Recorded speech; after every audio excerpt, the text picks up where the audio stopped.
গভীর উদ্বেগের সঙ্গে জানাচ্ছি, ববি হাজ্জাজ প্রকাশ্যে আল্লামা মামুনুল হক, আলেম ওলামা ও মাদ্রাসার ছাত্রদের বিরুদ্ধে মামলা দেওয়ার হুমকি দিয়েছেন। এটি অত্যন্ত বিপজ্জনক প্রবণতা। রাজনৈতিক মতভেদের কারণে ধর্মীয় নেতৃত্ব ও শিক্ষার্থীদের বিরুদ্ধে মামলা দিয়ে দমন করার ঘোষণা আইনের শাসন ও মানবাধিকারের পরিপন্থী। আমরা স্পষ্টভাবে জানাচ্ছি যে আলেম ওলামা ও মাদ্রাসার ছাত্রদের হয়রানির যে কোনো অপচেষ্টার বিরুদ্ধে দেশব্যাপী গণপ্রতিরোধ গড়ে তোলা হবে এবং তার দায়ভার সংশ্লিষ্ট মহলকেই বহন করতে হবে। আমরা আরও সতর্ক করে দিতে চাই, রিক্সা প্রতীকের সমর্থক, এজেন্ট বা নেতাকর্মীদের বিরুদ্ধে যদি মিথ্যা মামলা, গ্রেপ্তার বা হয়রানি করা হয়, তার পূর্ণ দায় সংশ্লিষ্ট কর্তৃপক্ষকে নিতে হবে। চোখের সামনে ফলাফল বিকৃত হওয়ার অভিযোগ থাকা সত্ত্বেও আমরা তাৎক্ষণিক কঠোর কর্মসূচিতে যাইনি, কারণ আমরা অস্থিতিশীলতা চাইনি। কিন্তু আমাদের দায়িত্বশীলতাকে দুর্বলতা মনে করলে তা হবে মারাত্মক ভুল। আমরা লক্ষ্য করছি, ববি হাজ্জাজ, যিনি শেখ হাসিনার নিকটাত্মীয় এবং দীর্ঘদিন ধরে সেই রাজনৈতিক পরিবারের অংশ হিসেবে পরিচিত, এখন অপপ্রচার, চরিত্র হনন ও প্রশাসনিক প্রভাব ব্যবহারের মাধ্যমে একই রাজনৈতিক সংস্কৃতির পুনরাবৃত্তি করছেন। অতীতের দমন পীড়নের রাজনীতি এদেশের মানুষ প্রত্যাখ্যান করেছে। সেই ধারার পুনরুজ্জীবন জনগণ মেনে নেবে না। সরকারের কাছে আমাদের প্রশ্ন, যার নির্বাচনী ফলাফল প্রশ্নবিদ্ধ এবং যার বিরুদ্ধে কারচুপির অভিযোগ উত্থাপিত হয়েছে, তাকে শিক্ষা মন্ত্রণালয়ের দায়িত্বে বসিয়ে সরকার জাতিকে কি বার্তা দিতে চায়?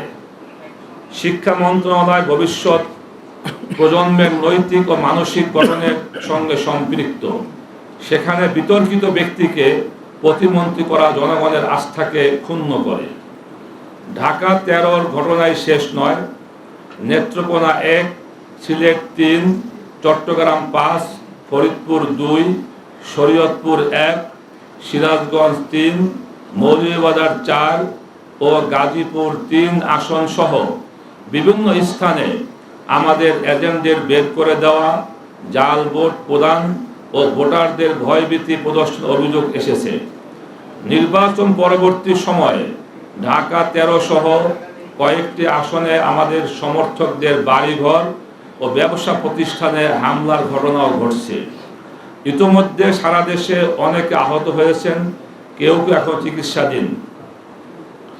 23শে ফেব্রুয়ারি গভীর রাতে মোহাম্মদপুরে জুলাই হত্যা মামলার সাক্ষী ও রিক্সা প্রতীকের সক্রিয় সমর্থক ইব্রাহিম খলিলের উপরে সন্ত্রাসী হামলা হয়েছে।